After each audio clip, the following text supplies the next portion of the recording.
QI panel conversation on intra-Afghan talks. We're going to wait another 10-15 seconds before we get started.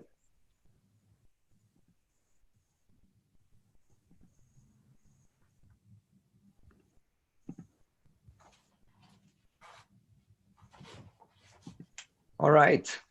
Welcome to the Quincy Institute's panel discussion titled The Regional Impact of Intra-Afghan Talks. My name is Trita Parsi. I'm the Executive Vice President of the Quincy Institute, a think tank in Washington that favors a national security strategy centered on military restraint and diplomacy.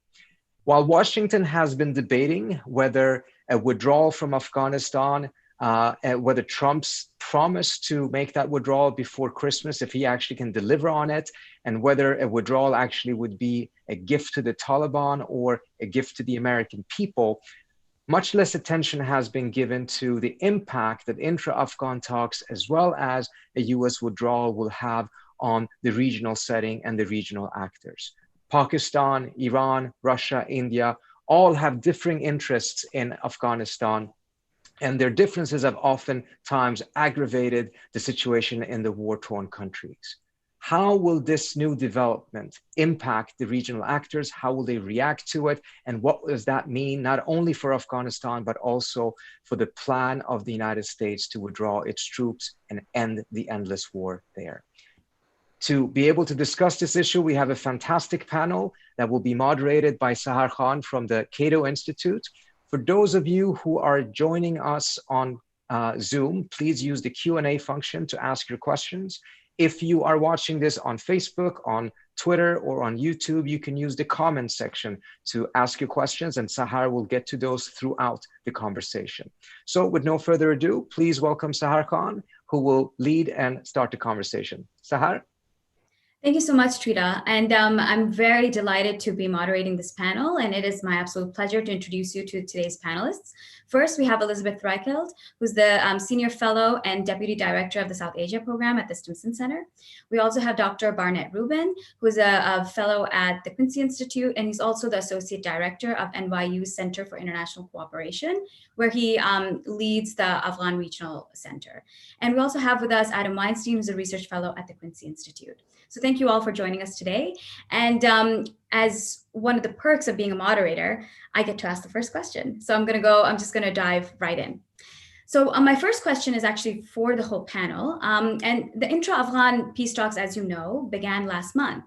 Yet the Taliban have continued their offensive attacks in Helmand, so much so that just a few days ago, US Forces Commander General Scott Miller said that the Taliban's attacks are not consistent with the US-Taliban agreement. And they also undermine the peace process.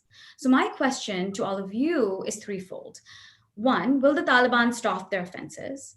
Two, why would they stop their offenses?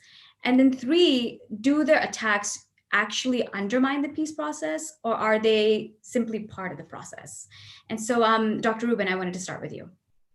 Well, thank you very much. First, of course, as a general rule, the wars end when the peace talks conclude, not when they start. So the war is still going on. Now, the United States claims that there was some understanding that the Taliban would not attack major urban centers as part of a reduction in violence. And they are now putting a kind of a siege on the capital of Helmand province. The Taliban claim they're just retaking territory that was theirs before.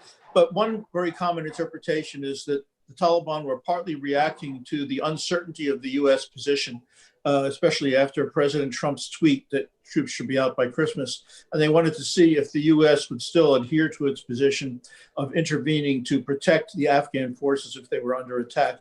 And as it turned out, US did, and used air power to push back some of the Taliban who were surrounding Lashkar-Gah. Great. Elizabeth? Thanks so much, Sahar. I think to your broader question in terms of where this fits in with the Taliban strategy, fight and talk, as it's often termed, I don't see it as being likely that the Taliban will stop, in general, the violence. It might shift forms in some way, potentially if they do come under significant pressure, or if progress is made at the negotiating table, we might see a pullback in some of these more significant attacks, as Dr. Rubin was saying, on provincial capitals, for example. But we've also seen a rise in targeted assassination attempts across the country, not just in Helmand. And so I think the form of violence might shift, but it is, at the end of the day, a significant bit of leverage that the Taliban have. And the group has consistently resisted efforts to negotiate a ceasefire, certainly. The US will be pushing for some sort of reduction in violence, but as we've seen, the talks themselves seem to have run aground, at least for the last couple of weeks. And so, I think patience is going to be needed going forward.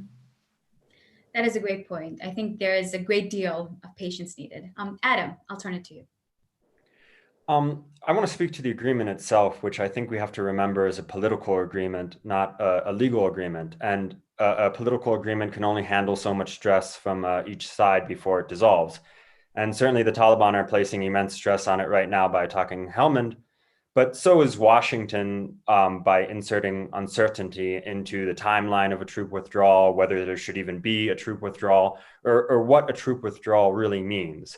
So, and that kind of uncertainty is partly what helped erode the JCPOA, at least the US participation in it. And I think we're seeing the same thing happen with the Doha Agreement. So I think we just need to remember it's a political agreement, and both sides can exert stress on it. And some stress is good, but too much stress on an agreement will make it fall apart.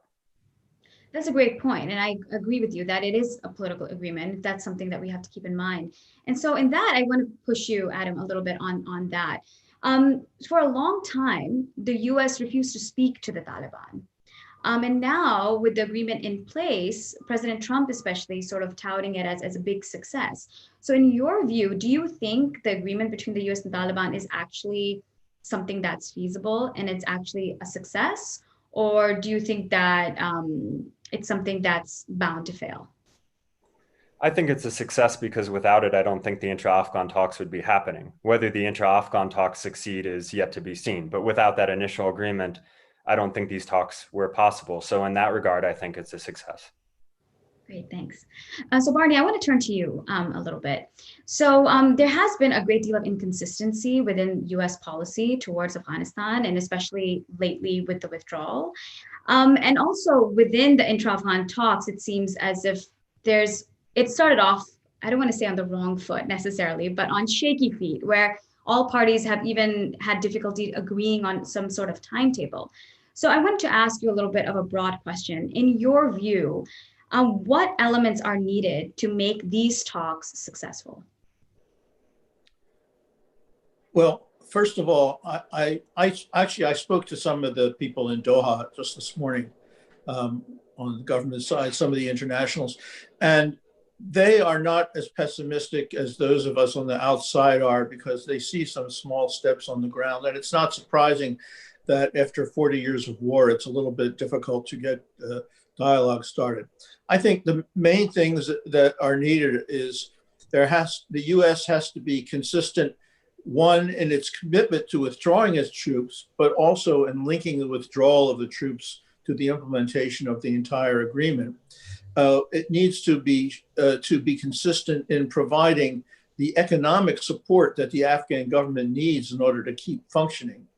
It needs to be forthcoming if the Taliban make more progress on their counterterrorism commitments, which they have not completely fulfilled yet, and they claim that those are conditions-based too, so they're waiting to see what the United States does.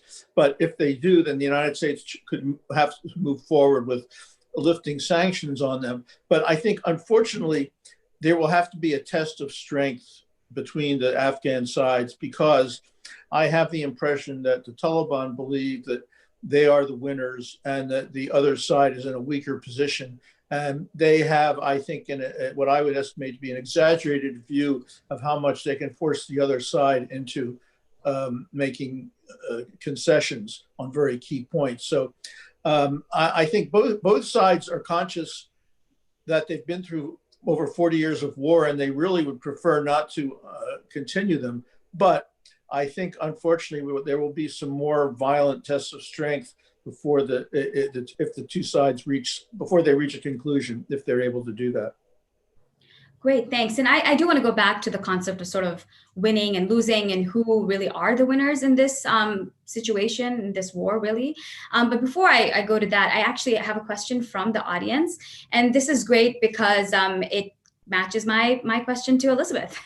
So the question we have from the audience is that, would you please inform us what's Iran, Pakistan, and India's interest and role in Afghanistan today? And I want to sort of tag on, Elizabeth, something you had written actually a little while ago about the three potential scenarios in Afghanistan, which include a terrorist attack on US soil, a complete takeover by the Taliban, or a major Chinese troop deployment. And so if you can just talk a little bit about that article of yours and then potentially answer this question about the regional stakeholders, that would be great. All right, just a little question here. I will see if I can tackle it. So with reference to the piece, it was a piece that I had written, kind of a think piece for South Asian Voices, which is the Stimson Center's online policy platform on South Asia. And the exercise that I was trying to go through was to kind of imagine scenarios whereby the US would be under pressure to either reverse or at least slow the troop withdrawal that had been laid out in the February US Taliban agreement in Doha. And going through that exercise, it was difficult to come up with scenarios that I thought realistically in the current political climate, with the economic difficulties, with COVID, with the greater focus on China and the US-China rivalry, it was hard to come up with scenarios that would more significantly than, for example, what Barney was pointing out in providing air support in Helmand, would really reverse the tide of what we're seeing. And in terms of how that plays out on the ground, when you're thinking about leverage, when you're thinking about a negotiating position, I think from the Taliban's perspective and also from the Afghan government's perspective, that has to be in the back of their minds. I would also point out the US election seems to be something that is certainly in the background here, and maybe we're seeing some hedging behavior by both sides, depending on which way that's going to go, even though in my own assessment, I don't think necessarily the policy outcomes will be that different, depending on whether we have a Trump administration or a Biden administration. Excuse me. In terms of the regional players, briefly here, and I'm sure we can dive into this a little bit more. I think Pakistan has both the most to gain and also the most to lose beyond Afghanistan itself, certainly from a peace process. Pakistan certainly has historical and current ties to the Taliban and has been asked to use its leverage with the Taliban to do things like try to reduce violence. A positive outcome in Afghanistan from Pakistan's standpoint would insulate Pakistan from the potential of having a government in Afghanistan that's friendly to India, which is the main threat that Pakistan sees from Afghanistan. But it could also promise a great deal of economic potential across the international border there through connectivity and trade ties. But by the same token, if we are to see an unfortunate return to intensified violence, that could spell large refugee movements across the border, for example, and continued instability in Pakistan as well as in Afghanistan, because they are very much linked contexts. In India, I think that the counterterrorism threat reigns supreme, the fear that Afghanistan will become an area again where groups both with ties to Pakistan and potentially other groups are able to organize and mount attacks against Kashmir and against India proper. But India itself doesn't have a great deal of leverage or options right now. They've long resisted talks with the Taliban and seem to be more throwing their hat into the ring of kind of the Iran and Russia camps. And so I think going forward, that's going to be an interesting dynamic to watch, particularly in the context of the US-India relationship. I think I'll leave it there and maybe others can pick up on threats that I've missed. Could I add something? Yes, of course. I think that one thing that we tend to miss in the United States, in the same way as they say, no one can smell their own breath, we miss the fact that once the US is involved in something, the US becomes the issue. So for for the countries in the region, there is an issue in Afghanistan, but the biggest issue is the United States. So Iran wants stability in Afghanistan, but the main threat to Iran is not anything that happens in Afghanistan. The main threat to Iran is the United States. So they're concerned about American presence there. For Pakistan, Pakistan is concerned about the US because of its relationship with India. But now Pakistan is using the peace process to try to improve its relationship with the United States in order to balance its relationship with China, which is really the preponderant international relationship that it has. India would like to keep the United States involved in order precisely to balance China and Pakistan, but it doesn't have the same direct stakes that the other two. And I think if we want to add regional players, we have to add China and Russia as well. China, for instance, has these very strong ties with Pakistan. China is now negotiating what may become a strategic relationship with Iran as well. And while the US is pulling out, China is building up its military forces. Though there's no chance China would send military into Afghanistan, nonetheless, it could affect the regional balance of power. And we're often oblivious to the fact that that regional balance of power has changed dramatically in the 20 years since we first sent troops there. That's a great point. And I wanted to, Barney, push you a little bit on Iran per se. And of course, we're going to talk about Pakistan in a little more detail as well. But just in general, we know that a reemergence of sort of a Taliban-led Emirate is like a red line for Iran. But Iran also wants to see US troops leave Afghanistan. So in your view, what is Iran's current calculation regarding the intra-Afghan talks? And then how has US policy toward Iran impacted its relationship with the Taliban? Well, I recently published an article about this actually in War on the Rocks. Iran's policy is very complex and full of internal contradictions. They say the emirate is a red line for them, but they welcomed the Taliban leadership on a visit to Tehran, presumably to tell them that. They have provided some tactical assistance to the Taliban, even though they don't want them to win, in order to deal with various threats alongside their borders. And their official position is that the United States should just leave Afghanistan. But people I know in Iran who are in contact with leadership saying, don't believe what they say. They actually don't want the United States to leave Afghanistan. So Iran but for Iran, the main thing is it's under incredible pressure from the United States right now, and it's looking at the whatever's happening in Afghanistan through that lens. At the same time that it doesn't want to do anything that will destabilize Afghanistan and send refugees, drugs, violence, and so on even more across their border. So they are, I think, in addition, they're trying to avoid open conflict with the United States until after the election, because after all, if there is a Biden administration, it will involve the same people they negotiated with previously, and they might be a chance to kind of get out of the terrible decline that we have in our bilateral relations and start improving things bilaterally and also in the region. That's a really great point. I think a lot hinges on what happens on November 3rd. And, this is something that's said about Pakistan, too. Pakistan will say that it wants US troops to leave, but then people say, well, they may not be telling the truth, which I suppose won't be the first time, right? But also, I just have a general question.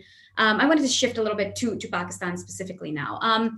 On September 26th, Prime Minister Imran Khan wrote an op-ed in the Washington Post in which he discussed the price Pakistan has paid due to 40 years of war in Afghanistan by hosting refugees and also being the victim of black market of guns and drugs. However, he wrote, and I quote, "We realized Pakistan will not know real peace until our Afghan brothers and sisters are at peace." So what do each of you think of Pakistan's role in the peace process and its overall agenda with regards to its bilateral relationship with Afghanistan? And Adam, I'll start with you. Well, first, I think we do have to acknowledge that Pakistan has paid an immense price, and especially the Pakistani people. And sometimes I feel that US diplomacy doesn't quite grasp the value in acknowledging that. And that acknowledging the price Pakistan has paid is not the same as claiming that Pakistan hasn't contributed to that loss that it's experienced. Secondly, I think Pakistan has been put in a difficult position because the Af-Pak strategy that the US adopted hinged the entire US-Pakistan relationship to a large degree on Afghanistan. And at times there were calls to essentially turn Pakistan, which is a country of 200 million people and a nuclear armed state, into a pariah solely because of its unhelpful actions in Afghanistan, which strategically I don't think is wise. At the same time, I think Pakistan is in denial about the roots of its homegrown sectarianism.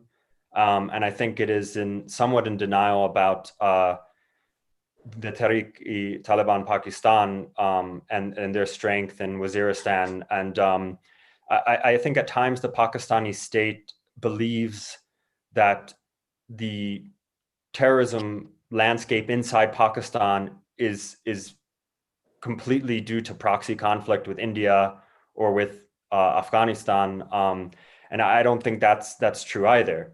So I think Imran Khan was half correct in the op-ed. Pakistan has paid an immense price. At times, Pakistan has helped with counterterrorism. Even the ISI has helped with counterterrorism.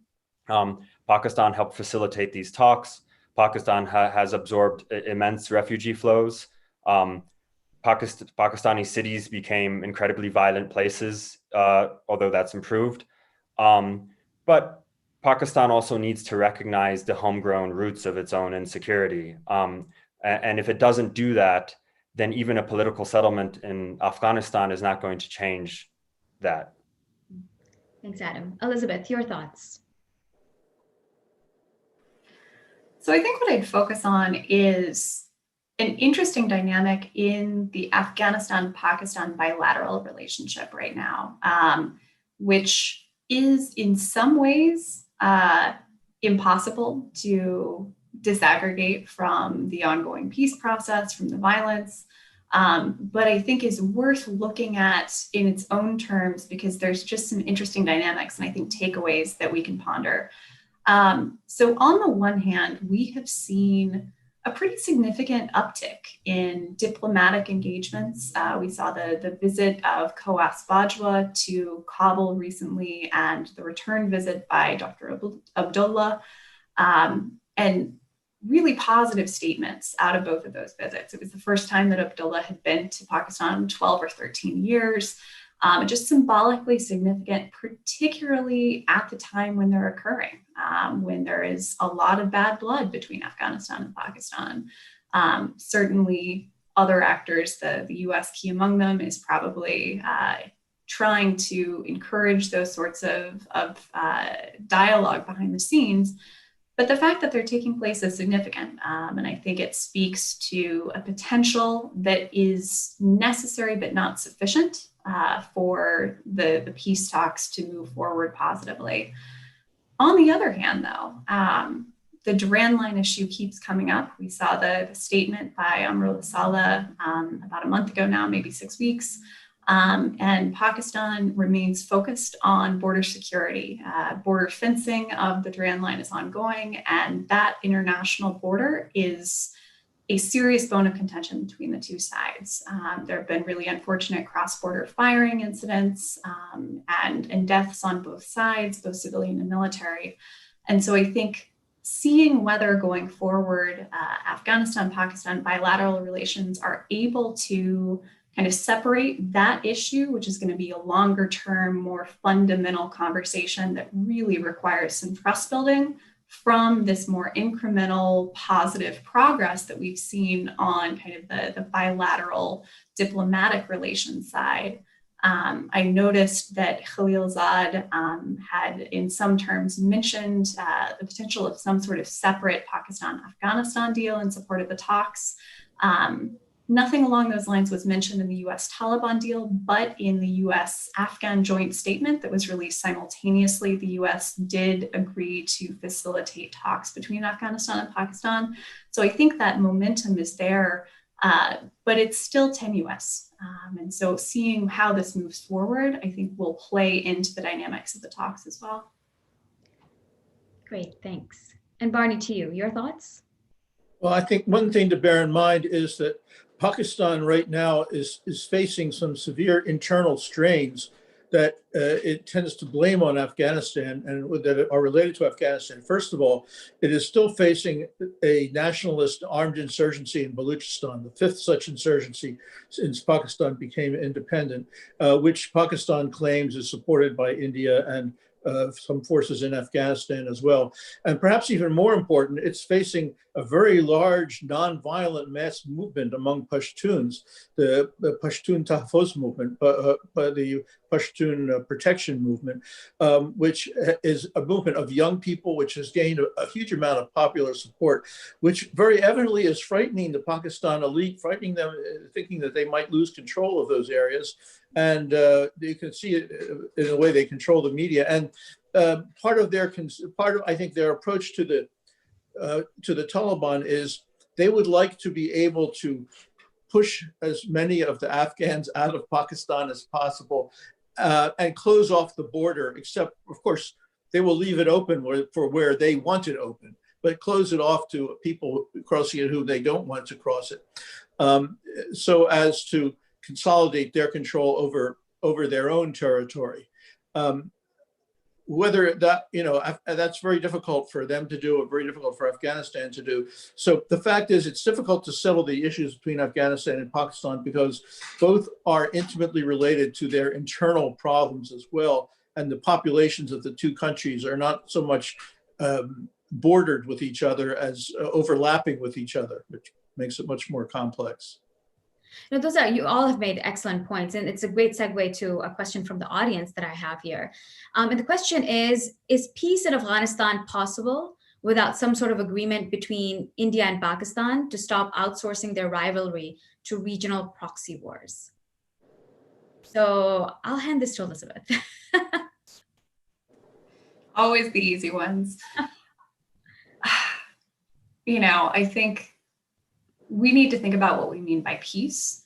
We need to think about what we mean by agreement between India and Pakistan. I think it is vital to see the region as linked. These contexts overlap. And I think one of the challenges here in Washington is that policymakers and analysts tend to specialize in different issue sets and tend to really zoom in, and it's hard in the day-to-day churn to think about broader regional implications and how various different pieces of this puzzle fit together. And so for peace in Afghanistan, however defined, I think if you look a little bit more incrementally, if you break that down in terms of perhaps we see some sort of agreement on a reduction in violence coming out of the talks that are going on right now in Doha, that wouldn't qualify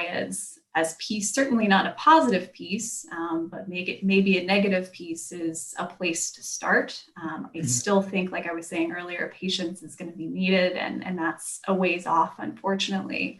But in terms of broader regional diplomacy, there is such a need to bring all of the stakeholders to the table, to have these conversations, to start dialogue of some sort. It is going to be very, very difficult because I think, as the questioner rightly points out, the India-Pakistan relationship is central in so much of what we're seeing playing out. Yes, there are disputes that are internal to Afghanistan.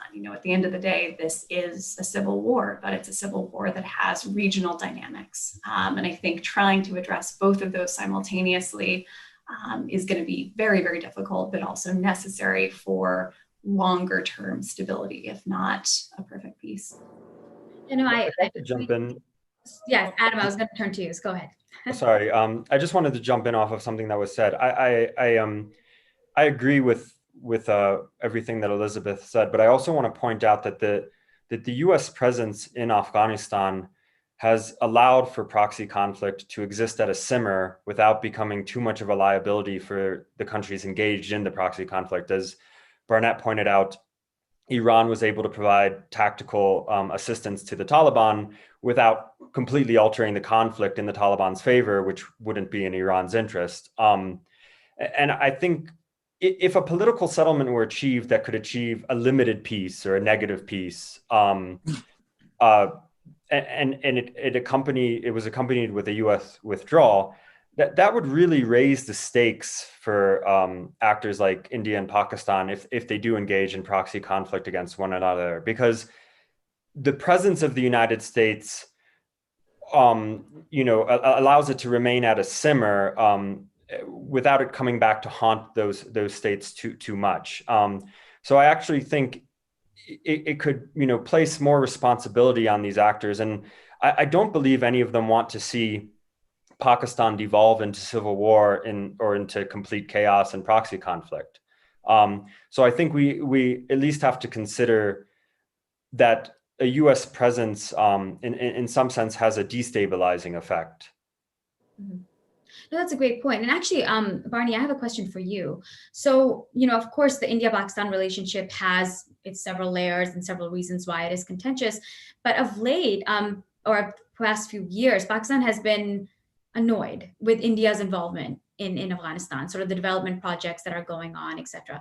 So in your view, what do you think is India's agenda or if they have an agenda, or how do they envision their bilateral relationship with Afghanistan? Actually, the last bilateral meetings that Pakistan and Afghanistan had, the Afghans reported that the Pakistani officials, including the foreign minister, said that they understood that India had a positive role to play in Afghanistan in terms of development and so on.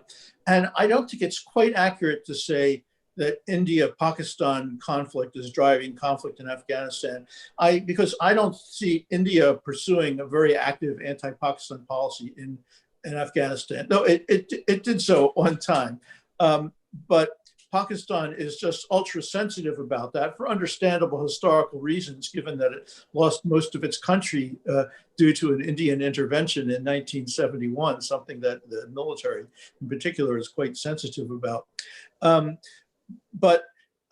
So I think it's not necessary to settle the India-Pakistan conflict for there to be peace in Afghanistan. But of course, even if the war ends, that's not going to be a steady state either. And the more conflict there is in the region, the more there will be risk to whatever peace is managed to establish in Afghanistan.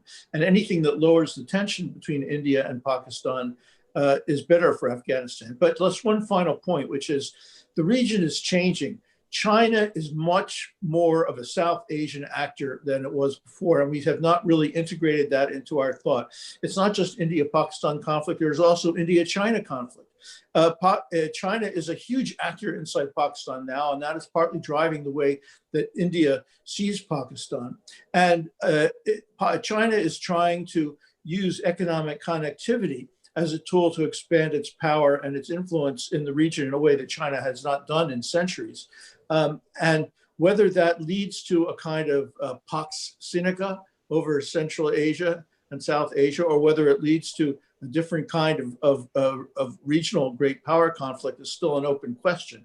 But if it leads to sort of an anti-China front with US and India, then that is likely, again, to be bad for Afghanistan because it will be caught in the middle of that. Well, thank you, everyone, for your comments. I want to shift gears a little bit and focus actually on Afghanistan itself, right? So, and I have a question from the audience in regards to that. And the question is, how are the Afghan people reacting to a possible power sharing agreement with the Taliban? Barney, I'll give it to you. Well, there's no unanimity among the Afghan people. I read yesterday an interview with a man whose entire family was killed in a Taliban bombardment in Helmand. And what he said is, they should just kill all of us so they can get us out of the way and get on with fighting each other. So I think that in those areas of the country that are really affected by the war, they're not really much concerned about what the government is going to look like. They just wish that the two sides would stop killing them, would stop putting them in the middle of a war that is killing them.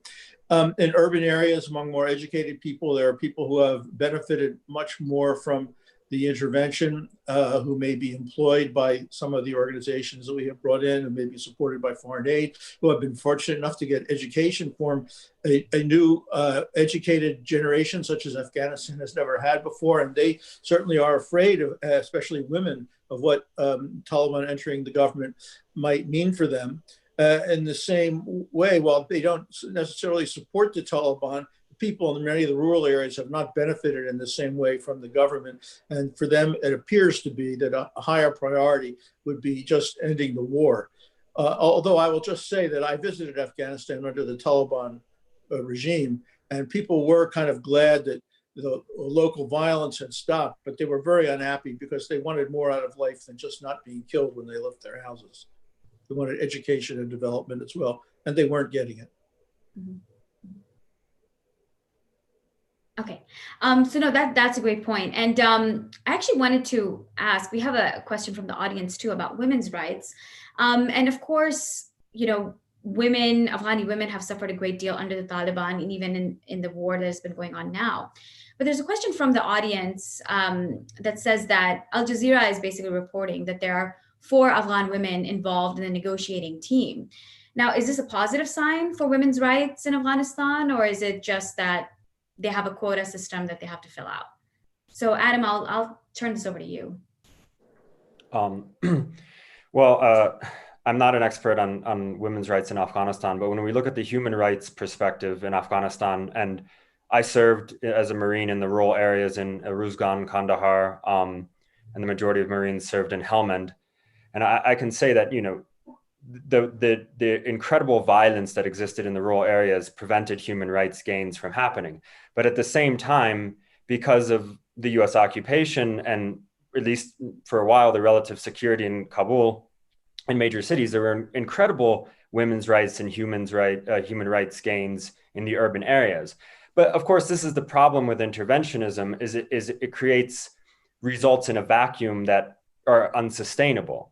So rather than perhaps lifting, having a transitional justice process after the initial invasion that might have allowed human rights to advance, but at a slower pace and with less violence, what happened was human rights and individual rights, especially for the elites and especially for the urban population, advanced quite quickly. And the rural population of Afghanistan was living in hell, essentially, which incredible violence. So sometimes when I listen to panels about human rights in Afghanistan, they talk about, well, we're not ready for the Taliban to come back and to lose our rights. But for much of the country, the Taliban never left, at least not long term, and the rights never came. So I think it's important to preserve women's rights. I think it's a positive sign that women there are women politicians and women active in civil society. And I think it's important that intra-Afghan talks preserve those rights and individual rights and minority rights. But I do think the elephant in the room is that in order to reduce violence and come to a political settlement, there is going to have to be a compromise. And some rights, and I recognize it's a position of privilege to say this as an American, but some rights might be reduced half a step in order to take a step forward in a sustainable way. And that's what transitional justice and political settlements are really about. Reducing the violence, enabling human rights to advance in a sustainable way, because the current situation on the ground is not sustainable for the majority of Afghans. Well, I think Can I comment? Actually, those 4 women, they're not just like legendary figures reported by Al Jazeera. 3 of them are good friends of mine, and I talked to one of them this morning. And they're quite accomplished people. They have their own careers. They're there because of their accomplishments. At the same time, we shouldn't get an idea that their accomplishments are exemplified what Afghan women are able to accomplish even under this government. Afghan women have suffered under all governments, under some more than others.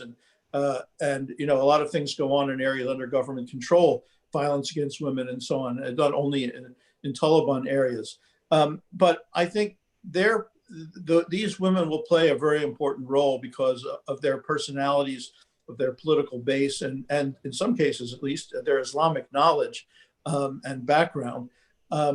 So I would not write them out, but at the same time, they're not there because they have the backing of a strong, independently organized women's movement. They're there for other reasons.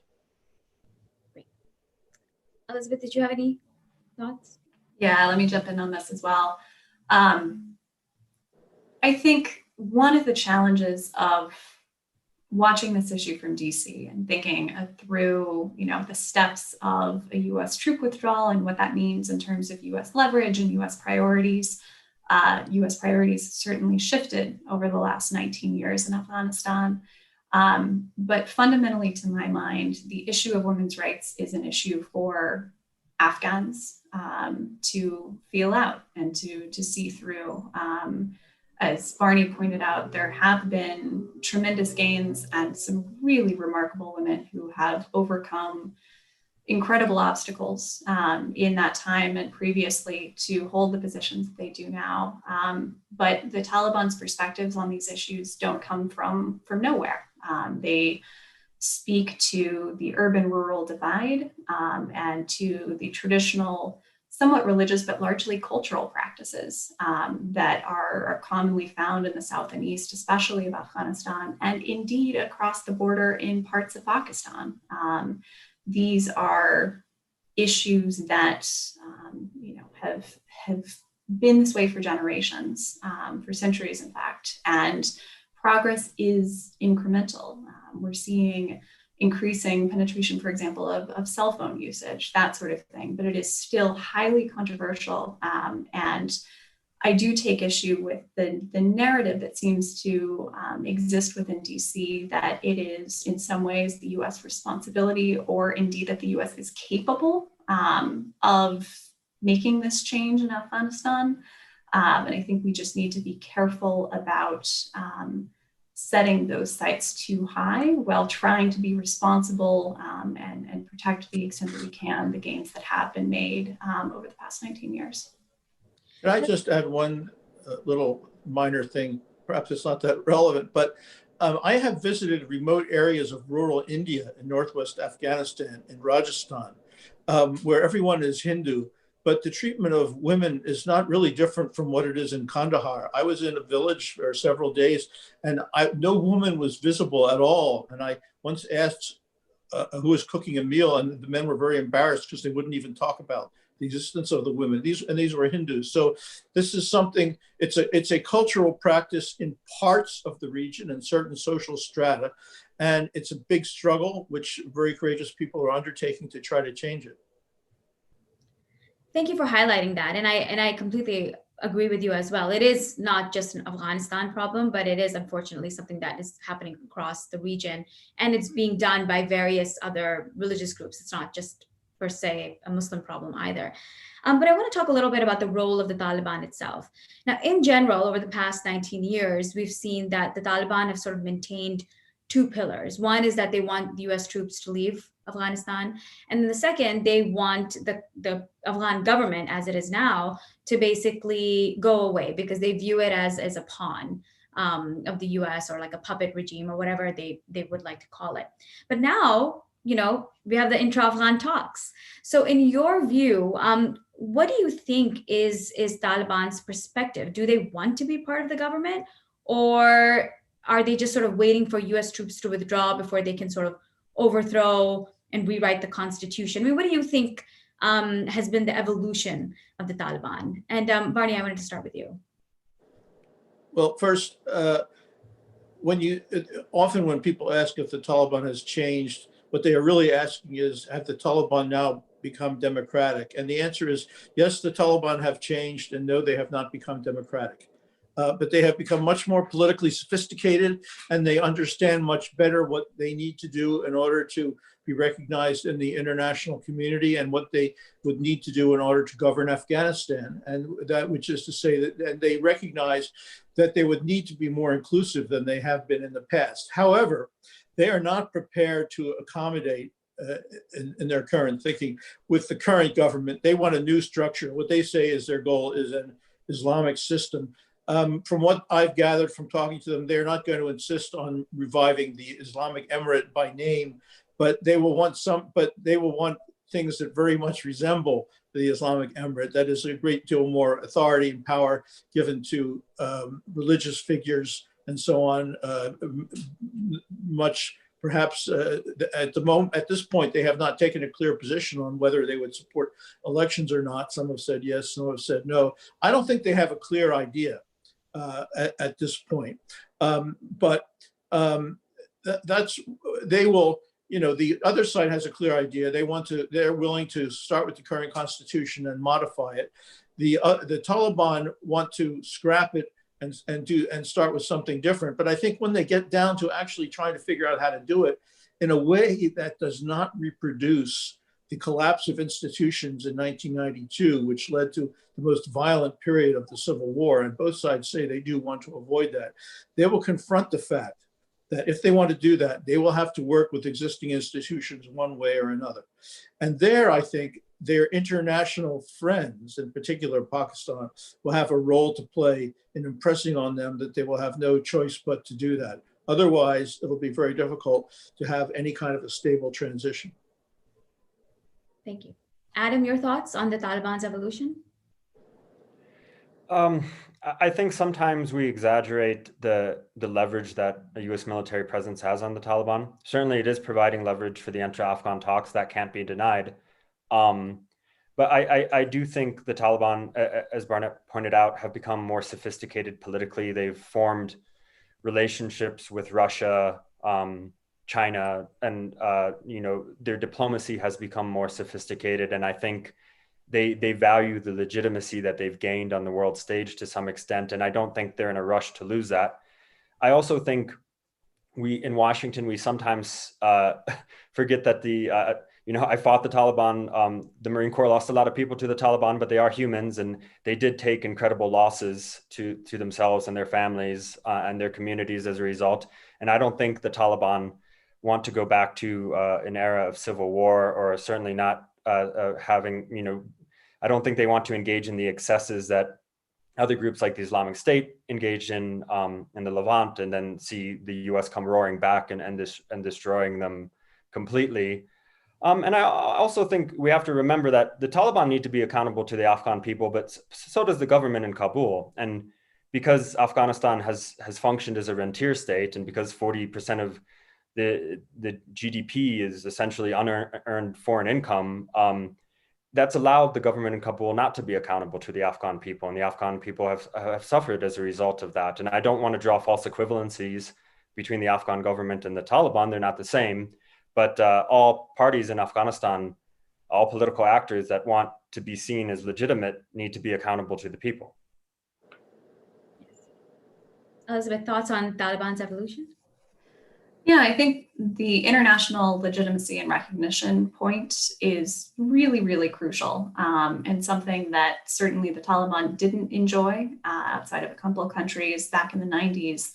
And that does seem to be a focus increasingly. It gives the international community some leverage in that regard, and I think will be an interesting point to watch going forward. In addition to U.S. troops, the other piece of U.S. leverage and international leverage indeed is funding and continued financial support for the Afghan government in both its current and future forms. We've seen a number of statements from U.S. officials suggesting that progress at the negotiating table in intra-Afghan talks, kind of the shape and progress that we see there, will, to a certain extent, dictate how much and what kind of continued support is forthcoming from the US and other donors. There's a big donor conference that's coming up in November that will be important to watch in that regard. And I think that is a question going forward in terms of what kind of relationship the Taliban are seeking with the international community, particularly with regards to continued funding and what that means for the stability of an Afghan state that is hugely dependent on foreign funding sources, particularly given all of the other global economic currents with economic challenges in the US and elsewhere with COVID. There are a lot of dynamics to watch there. The other thing I'll say on the evolution of the Taliban is It will be interesting to watch how they negotiate their relationship with Pakistan. I think it is generally assumed that they are close, and certainly they are, but there have been some indications that the Taliban might try to distance themselves in some way if they gain legitimacy, and with that a bit more power and influence. Certainly they've extended ties to other regional players, Iran especially. And so the way that the Taliban themselves will negotiate their own foreign policy, I think will be something to watch going forward in terms of an evolution. I could add something to that, Sahar. Yes. The Taliban wanted to have an office outside of Pakistan in Qatar, precisely so that they would not be as dependent on Pakistan. They were very explicit with that in the early talks we had with them when I was in the U.S. government. That was their main goal. As far as once they get, and of course, Pakistan, the Taliban, when they were in power, never agreed, just like other Afghan governments, they never agreed to recognize the boundary between the two countries, the Durand line. So there's a limit to how much influence Pakistan has over them. No, that's great. And, I think that this leads me to my question, and I have to ask this, right? Which is, well, now we've talked a little bit about the Afghani people, the regional stakeholders, the talks themselves. So from the US perspective, right, what does victory look like? How does the United States define victory? Especially because we have a president in office right now who's sort of big on this rhetoric of winning and losing, winners and losers. So in the Afghanistan context, is withdrawing US troops considered victory? Is continuing to give Afghanistan economic aid, developmental aid, is that victory? Or in your view, what is victory? So Barney, I'll start with you, and then I'll go through the other two as well. Well, what is victory? That kind of reminds me of an old Soviet joke. You know, what is the horizon? It's an invisible line that recedes as you approach it. So victory is something like that. I think victory is an illusion that keeps us from having a well thought out foreign policy, because the goal of foreign policy is to increase the common good and welfare of people in the United States and the rest of the world. It is not to defeat others. Sometimes that becomes necessary. So our goal in Afghanistan is to protect ourselves from terrorism, support stability and economic development in that part of the world to the extent that we can.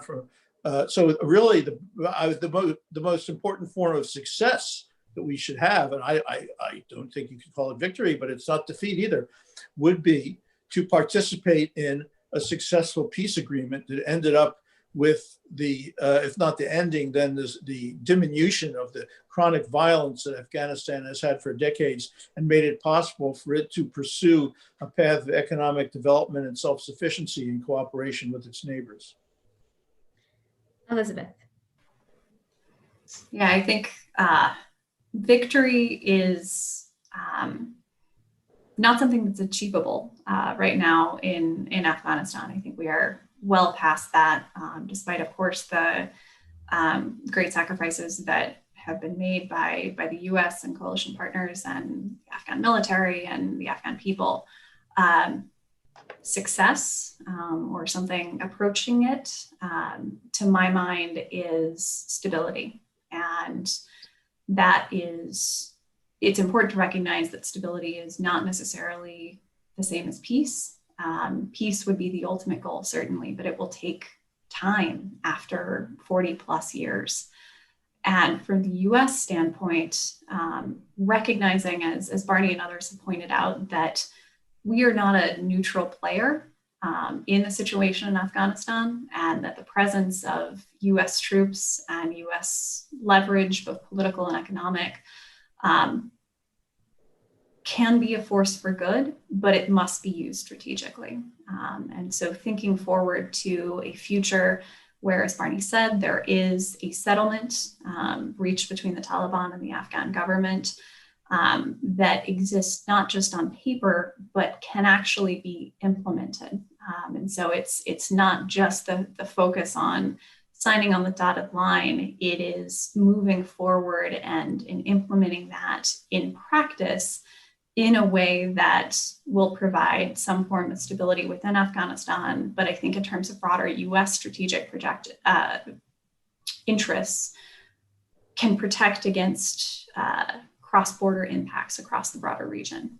So stability in Pakistan, stability in India, the terrorist issue is obviously one that comes to the top of mind there. But really in terms of victory as we've defined it or haven't defined it over the past 19 years, I think as Barney was saying, it really is a slippery concept and one that in some way has kept us from plotting out those more pragmatic steps that might be more achievable in the medium term. And Adam, what is victory for the US? I'll take Elizabeth's language and use success. I think success is having the foreign policy maturity as a nation to accept the sunk cost of a military strategy and realize that that's not the same as defeat. I think it's accepting that all countries put their own interests first, and it is a legitimate concern for the United States not to want to continue to see its young men and women die in Afghanistan. It's a legitimate concern for the US taxpayer not to continue to want to see defense spending hemorrhage in Afghanistan. And that's not the same as rejecting the importance of human rights. But achieving stability in Afghanistan and the greater region is best done through diplomacy. It would be an incredible tragedy if our South and Central Asia policy shifted from a myopic focus on Afghanistan to an obsession with China. What we need is a comprehensive strategy that is U.S. policy in the Middle East, in Central Asia and South Asia has to complement each other. And we need to focus on development, economic development, human rights as well. But this isn't achievable through the strategy of the last 2 decades. So our policy makers, some of them, I believe, have an emotional attachment to the conflict in Afghanistan. And that's understandable. But we really need to do the difficult task of a country of accepting the sunk cost of the military strategy and correcting course. And I think the intra-Afghan talks are the first step of that. But it requires the United States to also be serious about its own commitments to withdrawing and to develop a more sustainable South Asia policy. All right, great, thank you. And I'm going to hand it off to Trita now.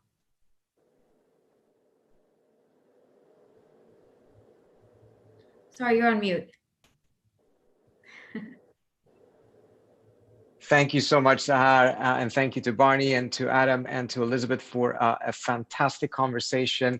You hit so many excellent points. One point that really stuck with me is that however complex that issue is and however complex the interest of the various neighbors of Afghanistan are, the presence of the United States ends up becoming the main issue for them. And in that sense, the presence of the United States, particularly at this point, tends to aggravate the situation and make it more complicated to be able to find a solution that actually serves US interests itself. I want to really thank you all and thank the audience for being with us. But before I let you go, also let you know that next week we will be having a conversation, a panel on US-Pakistan counterterrorism cooperation beyond Afghanistan. So make sure you tune in for that. And if you haven't already, please sign up for QI's mailing list so that you get notifications about all of these different panel discussions as well as our other events and products. You can do that by going to quincyinst.org. Thank you so much for today and see you next week. Thank you. Thank you. Thank you. Thank you. Thank you guys so much.